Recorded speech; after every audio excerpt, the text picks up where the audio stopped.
Welcome to the Global Missions Podcast, a show for Christ followers who want to participate more effectively in God's work, both at home and to the ends of the earth. Visit us at globalmissionspodcast.com to find show notes, resources, and previous episodes. And now, here's your host, Rob Magwood, better known to many friends as Mags. Welcome, everyone, to the Global Missions Podcast and to this, our final episode of Season 5. We want to thank you for joining us, for listening to part of this season, maybe different episodes over this year, and for your role in sharing the gospel with people who have not yet heard the good news. Just before we get to today's discussion, today's conversation with our guest, I'd like to quickly mention a few things. Number one is our 2020 listener survey is now open at globalmissionspodcast.com/survey, and we would be grateful for your feedback to help us plan ahead.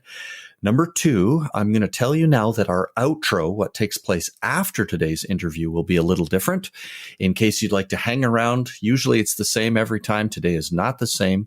If you'd like to hear a little bit about who is sharing in the creation of this podcast, that's what that would be for. And finally, a fellow who's always there in the background actually is Steve, our producer. And I'm going to ask him to unmute for a minute. Steve, are you there? Hello. Hey, welcome. Hi, everyone.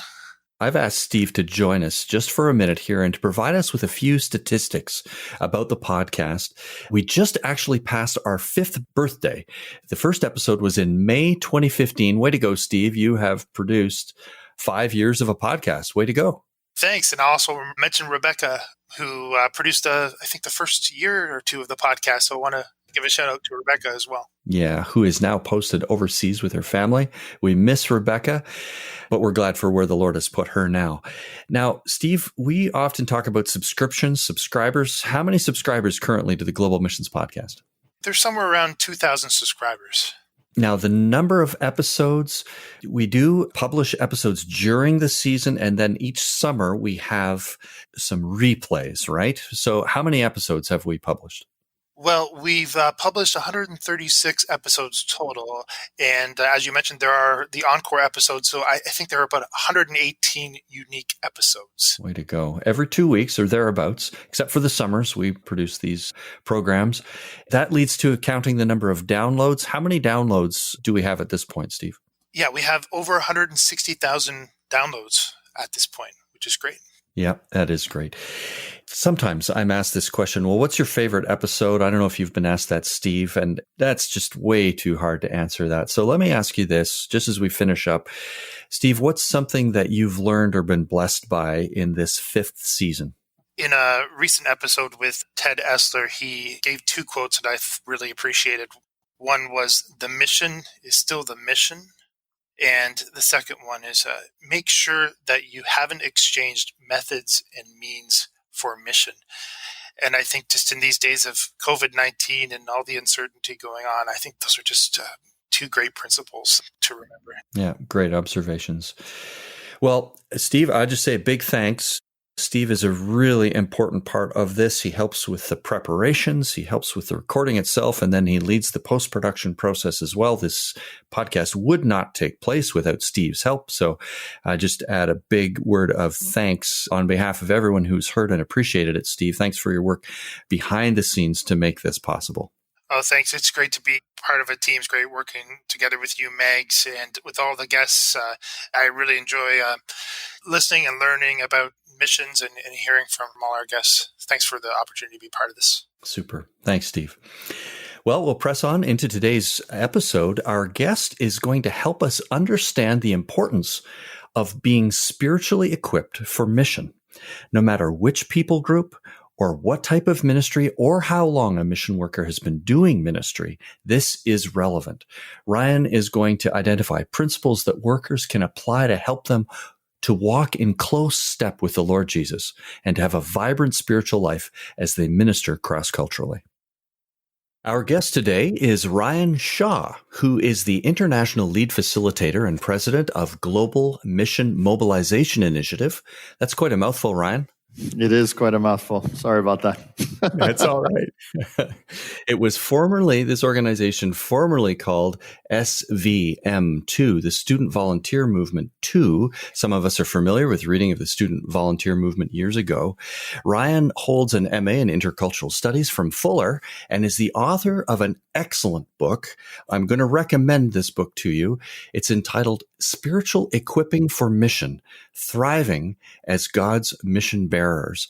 Our organization, SEND, uses this book, and I know there are other organizations, Ryan, that are using it regularly, and we're glad to introduce it to our audience today.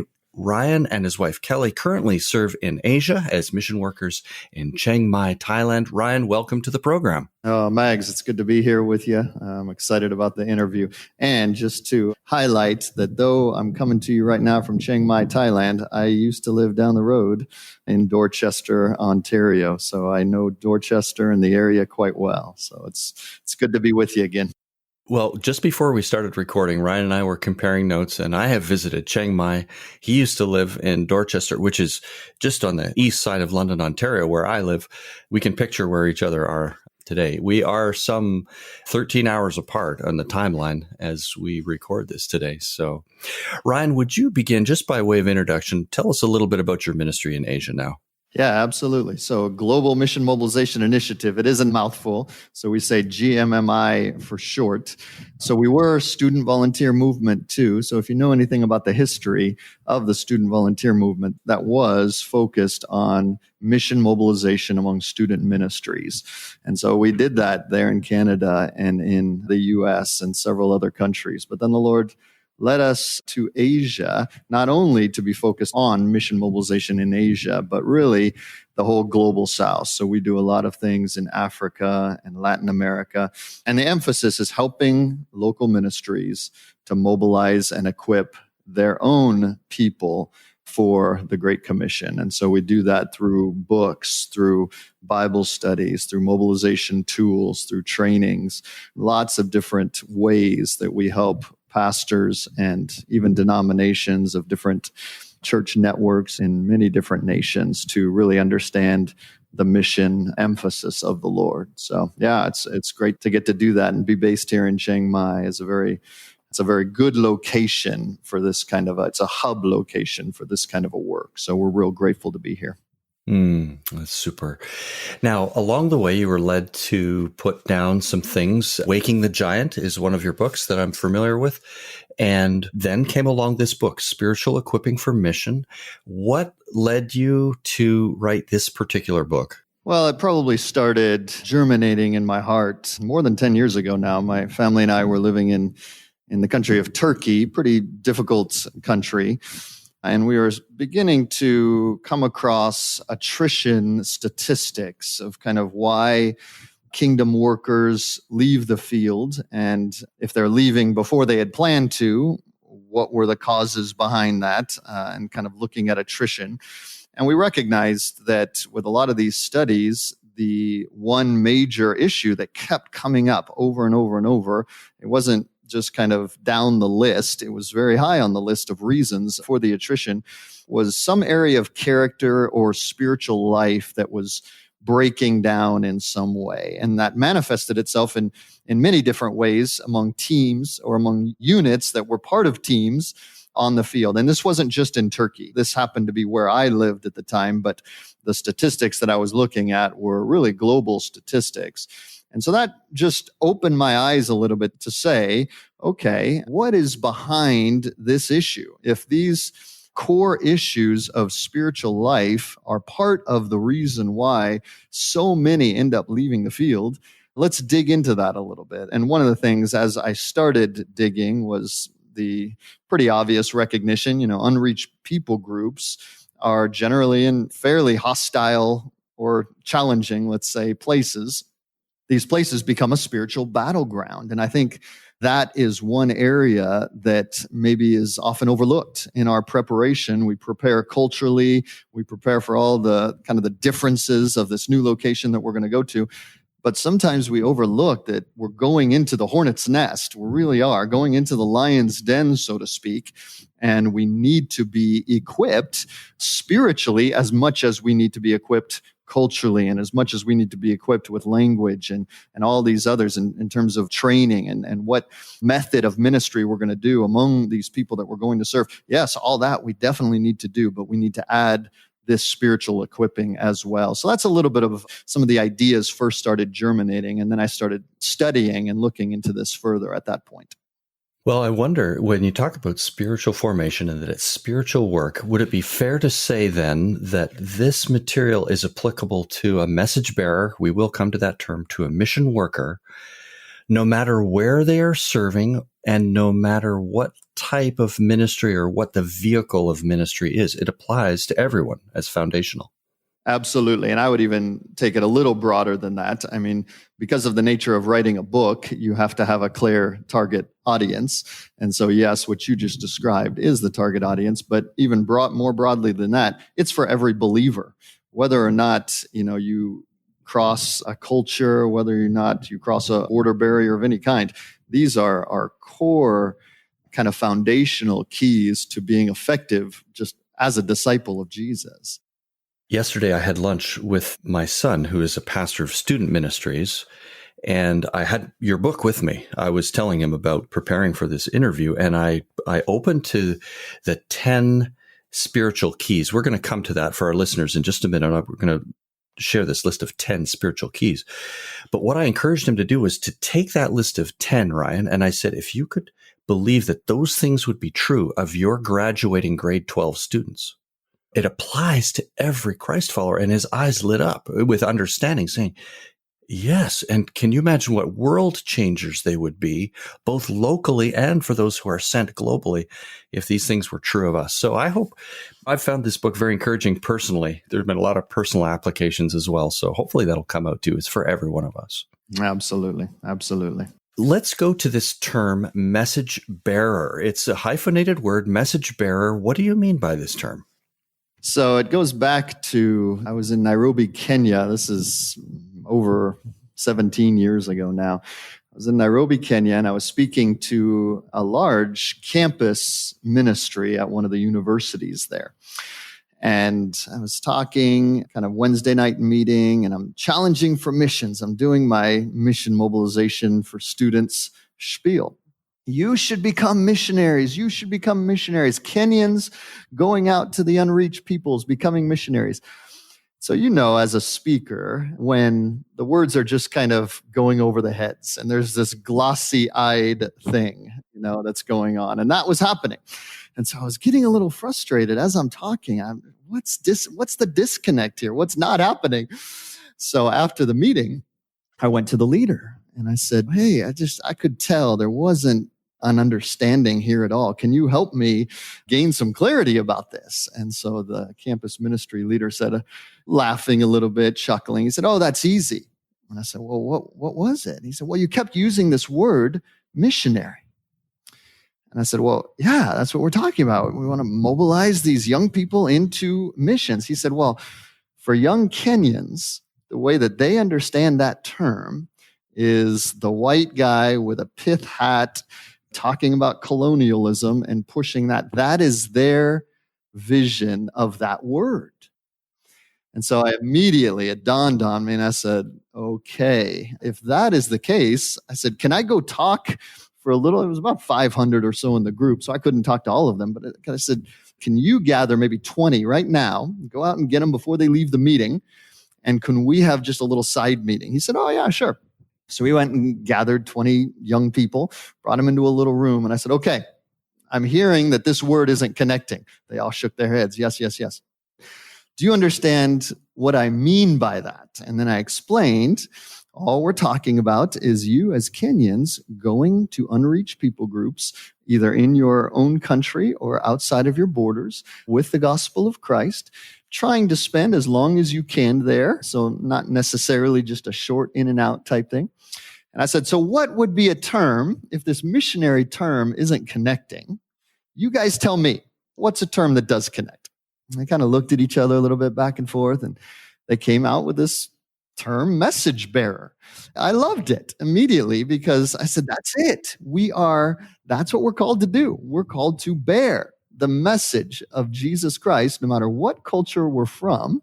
We need every culture. And that's a lot of our work with GMMI, is helping these global South type nations recognize their own calling and their own responsibility in sending out workers. So from that point, it just kind of stuck. And, as I've researched mission history and whatnot in my seminary days and all, came to realize, it's that word was great for back in the day, but in our day, in a lot of the contexts, at least that we're dealing with, the non-Western context, it really has a lot of baggage. And so just kind of wanting to be aware of that as we use the term. So that's kind of where it came from.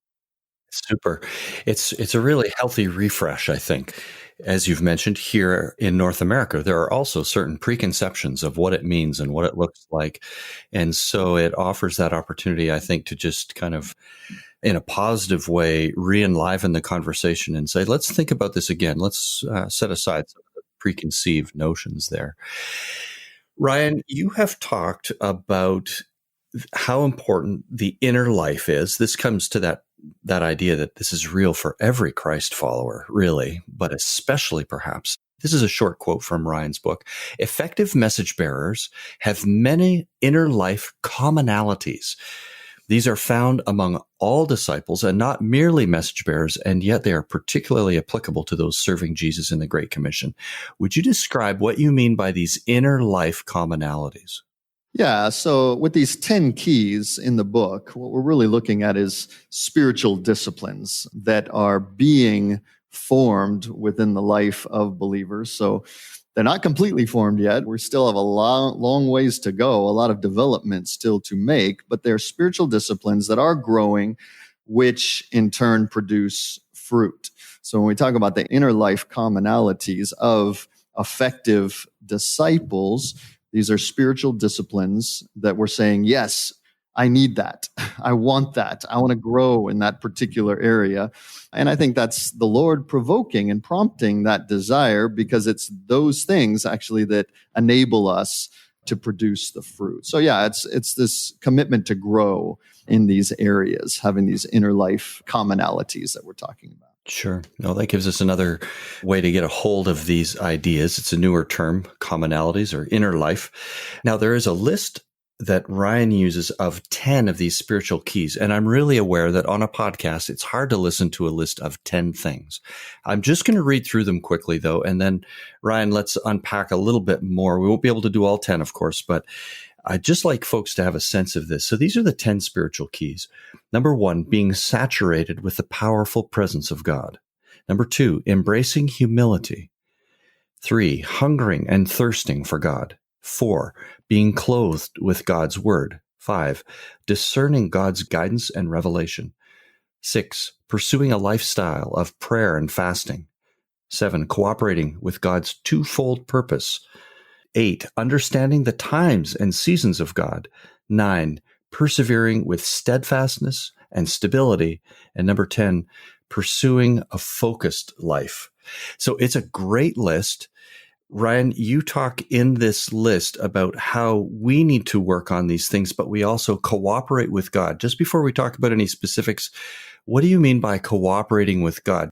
Yeah, so I think what we're talking about is recognizing the need to align with the heart of God and his purposes, that we need to walk according to his ways in the purposes that he's given us. So in this great commission that he's given to us, he has some specific ways that he wants to accomplish that. And we're familiar, I think, with how often the Bible has many, many promises that God gives, and yet included often in those lists of promises are conditions.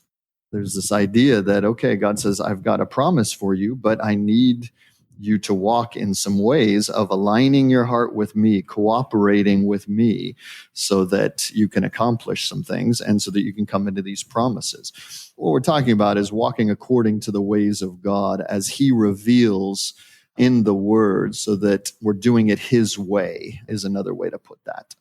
And we are then working out our salvation as he does his work in us? Well, he's working through us is the key idea. He's working through us. So we're cooperating with his heart, enabling him to then work through us. And I think that's one of the key messages throughout the book is the need for us not to always be trying so hard to produce fruit in our own human strength. Very normal, very natural, very common response to do the work for God in our own human effort, in our own human strength. Very common in mission circles and ministry circles of all. But I think what we're saying is, no, let's come back to what are his ways of doing this, not relying just on our own strength, but cooperating with him and walking in his ways of doing these ministry things that he calls us to. Well, you've had lots of experience presenting these ideas, Ryan, and encouraging others to follow them. I wonder, how do these spiritual keys help make message bearers more effective in their work generally? What general fruit do you see? Yeah, well, I think, again, coming back to the inner life commonality and recognizing that ministry flows out of who we are becoming. I like to use that quote. Ministry flows, the Bible, Jesus told us, it's the living water flowing through you out and touching many other people. So when we recognize that all spiritual ministry, all spiritual influence, really, it comes out of that living water flowing through us. And so, again, coming back to that principle that I highlight so often, I just mentioned it, the common reality of ministers, of message bearers, working real hard for God, but our spiritual life, or that living water that is inside of us, it can easily go dry. And often not because we meant it to. It's just the busyness of ministry, the responsibilities, the pressures, all of these things, they begin to push on us, and we don't give the time to these disciplines. We don't give the time to the spiritual life kind of side. And so maybe I can answer that question best by giving a negative example. I was speaking at an international church here some time ago, here in Chiang Mai, and I was talking about prayer and the need for missionaries, message bearers, to have a strong prayer life and giving ways that we can walk in that, etc. And a brother came up to me afterwards, after the service ended, and he said, "Thank you for sharing. I've lived here in Chiang Mai. I'm a missionary. I'm a message bearer for 20 years. I've been here." And he said, "I'm just going to be honest with you. I don't have a prayer life." He said, "I used to, but over probably the last 15 years," he was very honest, very vulnerable with me. He said, "I haven't had a prayer life." And so I dug a little bit with him, and I said, "Okay, so tell me a little bit. Can you see a correlation between that and fruitfulness, either inner fruit in your own life and then outer fruit in your influence on other people's lives?" And he said, "Absolutely." He said, "I've just kind of dried up inside. I have no joy. I have none of these things. And the outward influence has also shrunk quite considerably." And so I think that just gives us a kind of an example, a taste of the importance of being so rooted consistently in the Lord and guarding our hearts, because the temptation in leadership, in ministry, to allow that part of our lives to kind of easily go by the wayside. It's very, very tempting. And so we have to constantly be reminded of, no, these, and the list could be 100 things. These are just 10 keys that kind of we've highlighted. But the point is, we need to consistently be feeding that spiritual depth and that encountering, if you will, the Lord himself on a regular basis through his word, through prayer, through some of these other keys that we talk about in the book. Well, it's a great truth, I think, and a sad story to illustrate, but we know it's not the only one. It's one of the reasons why I've appreciated Ryan's book so much and recommend it enthusiastically. It helps put a frame around some of these most important things. And here I'm going to read just another sentence, Ryan, from early on. Ryan wrote this: "We are very rarely taught ways to thrive spiritually. It seems the assumption is that we intuitively know how. And that's what Ryan's pressing against, that we don't intuitively know how to feed ourselves spiritually and to thrive spiritually. In fact, what's more typical is the story you've described, where we're distracted. And that's why this book is so helpful. That's why the keys are so helpful, I think. Well, we have these 10 keys before us. In just a moment, I'm going to ask Ryan to help us unpack the first spiritual key, which is to be saturated with the presence of God. Just before we get to that part of the conversation, we'd like to share with you this mission resource that we hope will be helpful to you and your church. Would you like to be more intentional about praying for God's work around the world? Are you looking to help your church pray for the nations? OperationWorld.org offers many prayer-enhancing tools to help you, including prayer calendars, videos, an app, and other resources. The Operation World Handbook has been used by over 1 million people and is the definitive prayer guide to every nation. You can hear more about Operation World right here on the podcast by listening to episode 63 with Molly Wall. Check out OperationWorld.org today. And now, back to today's conversation. We're back with Ryan Shaw, who is the International Lead Facilitator and President of Global Mission Mobilization Initiative, or GMMI, as I heard him say a few minutes ago.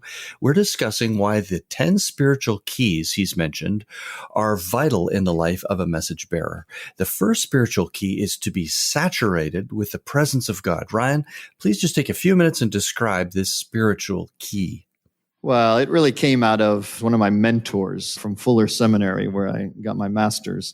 He has this quote, and Bobby Clinton is his name. He's a guru in spiritual leadership, studying it from looking back at the biblical figures and leaders and drawing out of so many leaders, both in history and biblical, all these things, commonalities. And so he has this quote. He says, "The essential ingredient of spiritual leadership is the powerful presence of God in the leader's life and ministry." And so what I think it does is that brings us back to the base theological kind of concept that it's God in us that produces fruit among those that we minister among. So it's not us doing the work, though we're, as we said, we're cooperating, we're partnering with God and walking these things out.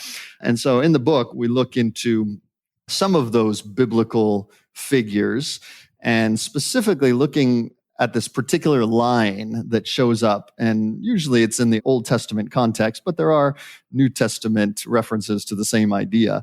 And the concept is this, that the Lord was with them. So about David, it says this. About Moses, it says this. About Joshua, it says the list goes on and on and on. The Lord was with them. And so I began to study that out a little bit, looking at all the different figures and leaders and what was it about this fact, the Lord was with them, what did that produce?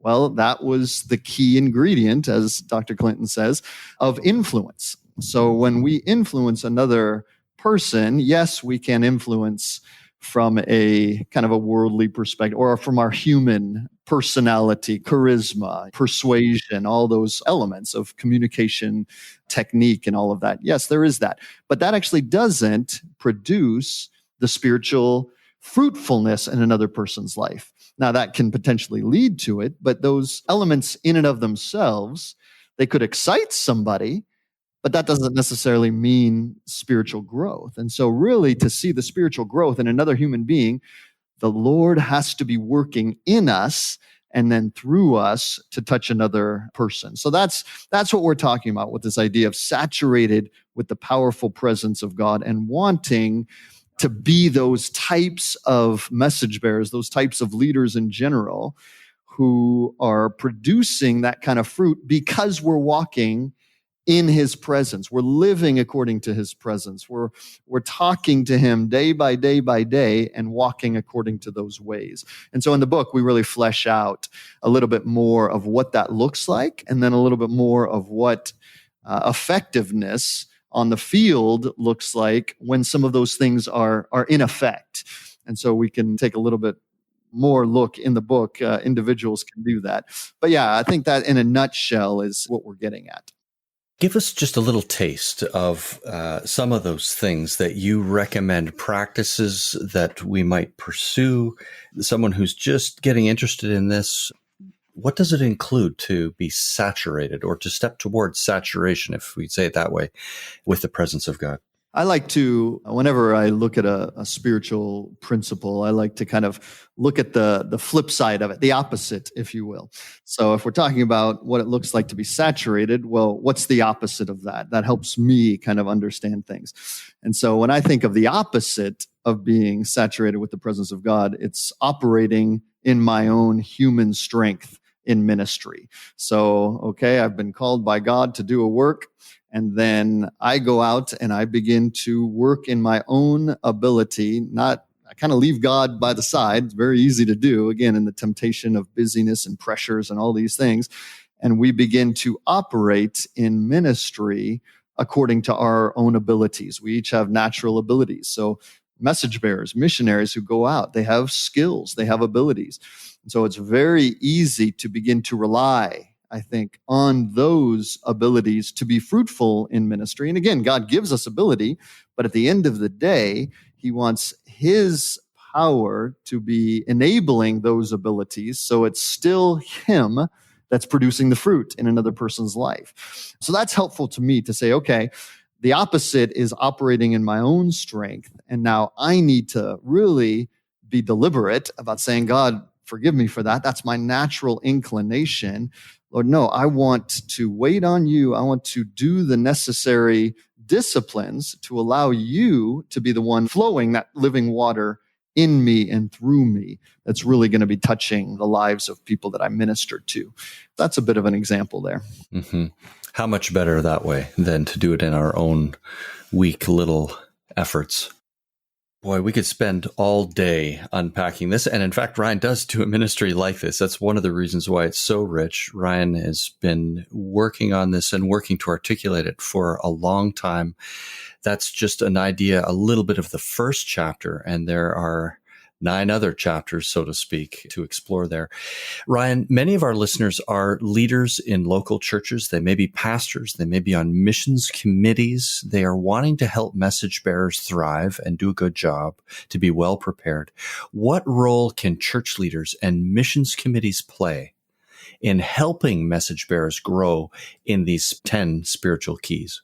Well, I would suggest just really having a strong emphasis on biblical discipleship. I actually just led a group of interns here through a study on Jesus' Sermon on the Mount, kind of an in-depth study, and just kind of being wowed and a little bit surprised at the standard of discipleship that Jesus gives us in that Sermon on the Mount. And again, we can't attain that level of discipleship because he raises the bar pretty high.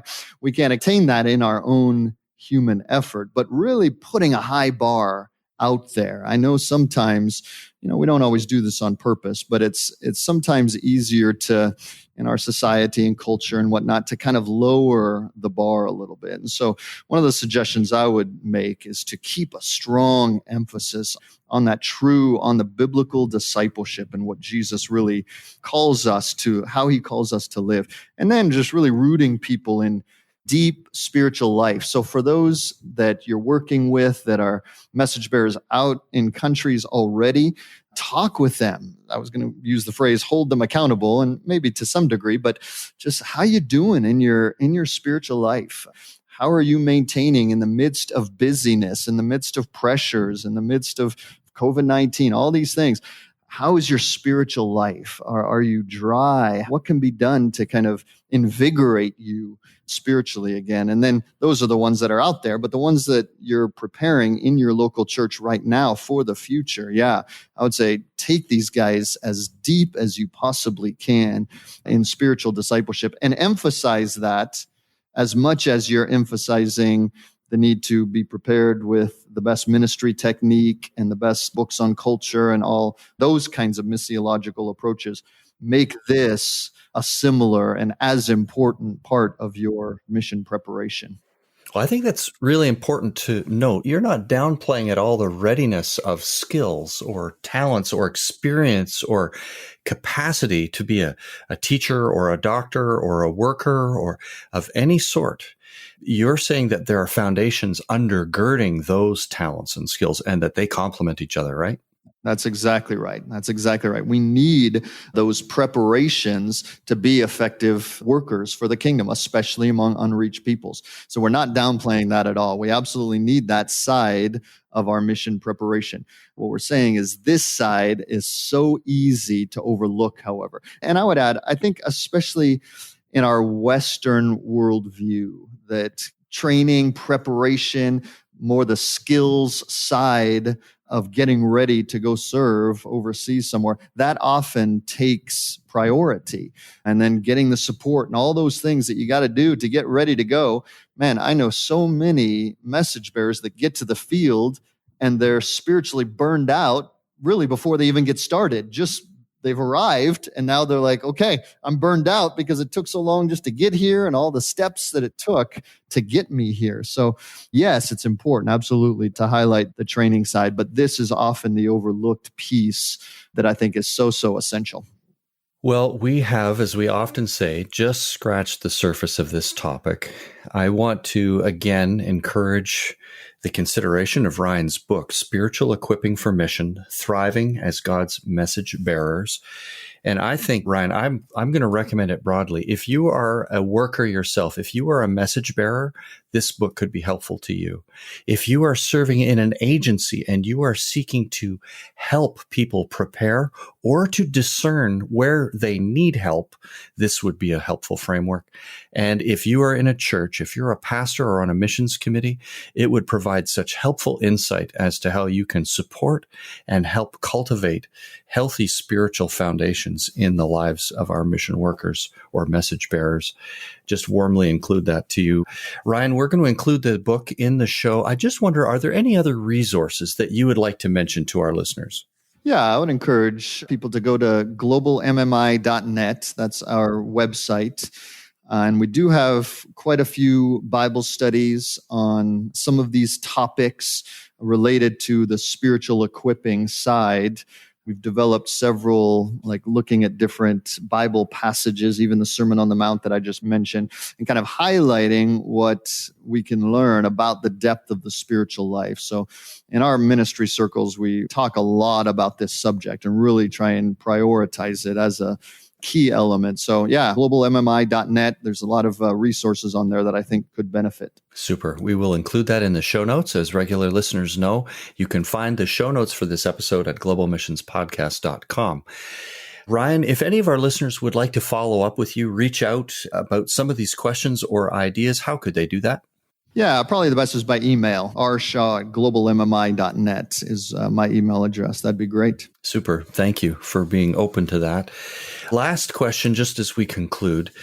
Ryan, if you had the opportunity to stand in front of a group of folks comprising the leadership of our sending churches, these are the pastors who would love to see message bearers thrive, the missions committees that are seeking to support those workers and to stimulate the church more broadly. If you could address that group, what would you like to say to them? Well, I think as a historical principle that I learned back in seminary when studying out the mission movements of the past, you can't get away from this principle when you study out how God has moved in mission mobilization circles, especially, is the connection between spiritual awakening or spiritual depth or revival, whatever term you want to put in there. Spiritual awakening actually is the precursor, and we could say can produce real missions vision. So in our mission mobilization efforts, we always come back to this principle of how can local churches take their people real deep in the Lord, as deep as possible, really seeing how to create environments where spiritual awakening can be conducive so that your members are really connecting with the heart of God and really encountering the Lord in some fresh ways. I've found as we look through history and even in contemporary circles, those folks that get most excited for mission are often the folks that have and are going consistently deepest, if you will, not to compare, but deepest in the heart of God. And there's some correlation there. So I would just encourage pastors and mission committees to see that principle and say, how can I apply that? How can I apply that in my local church setting to say, okay, mission mobilization can be, and most often is, a direct result of people really going deep with the heart of God, the spiritual awakening kind of side of things. So yeah, not only is it important for the life of missionaries and message bearers on the field, but it's actually one of the key motivators, if you will, of people being mobilized and equipped on the front side. So yeah, do everything you can to get people wholeheartedly in love with Jesus. There's prayer meetings and just one-on-one discipleship, going real deep with people, not being content with kind of that common superficial level that we're all familiar with and we all want to get beyond, but it is so difficult sometimes. So I just leave you with that challenge of seeing what you can do to create that environment of spiritual awakening. And obviously it's a work of God. It's a work of the Holy Spirit. But there are ways, again, to cooperate and to partner with the Lord in creating those environments in our ministry settings. It's a great word. Lead people more deeply into the heart of God. A great word of wisdom. Ryan, thank you so much for the time and energy invested in creating a book like this for us. And thanks so much for spending this time with us today on the Global Missions Podcast. Well, thanks for having me. It's a pleasure to get to talk about these issues. I love what the Lord is doing around the world, and I love seeing people who are embracing these spiritual keys and seeing the corresponding fruit in their lives and ministry. So thanks for the opportunity. Wow, what a great conversation with Ryan. I really do hope you'll check out his book. It is one I am highly recommending, and I am reading it myself actually for the second time. We mentioned earlier on that our outro today, being the last episode of this season, is going to be a little different. So here we go. For those of you that are curious and interested about the podcast, we want to thank you for participating in our 2020 listener survey. It's now open at the globalmissionspodcast.com/survey. We're looking forward to hearing from you. It is a great encouragement to our team to read your comments and your feedback. We're also grateful, of course, if you'd leave a review in iTunes, whatever podcast app that you use. At the end of each episode, we normally say that we produce this in cooperation with other like-minded agencies. Well, today we'd like to add a special mention of those agencies who help support this podcast. This year, the 5th season, those organizations have included Crossworld, South America Mission, Interserve, Team, and the Jaffrey Center for Global Initiatives, which is out in Calgary, Alberta. We are appreciative of different people from those organizations who contribute to the conversation and help us identify both topics and people that we might talk to. We're open to your suggestions as well. This group helps guide the process for those of our friends in the United States. Our team also includes a very special gal living abroad. Her name is Amy, and she helps with the visuals that we use and manages our social media channels. If you've ever seen a graphic or a video drawing your attention to a new episode, or you've engaged with someone through Facebook or any of the other social media channels, that's Amy's work, and we really appreciate her help. A shout out to Amy in this very important area. We want to extend a special thanks to Send International as the primary supporter of finances and personnel to make this podcast possible. And of course, indirectly, there are generous donors who help cover the costs of production and delivery, and we say thank you for supporting the Lord's work in this way. If you or your organization would like to be considered for a role on our advisory group to help shape the form and the content of the Global Missions Podcast, you can reach out to us at info@globalmissionspodcast.com. And of course, we're always glad to hear from our listeners as well. If you have suggestions for topics you'd like us to consider, or perhaps a guest that we might consider for an invitation to be on the podcast.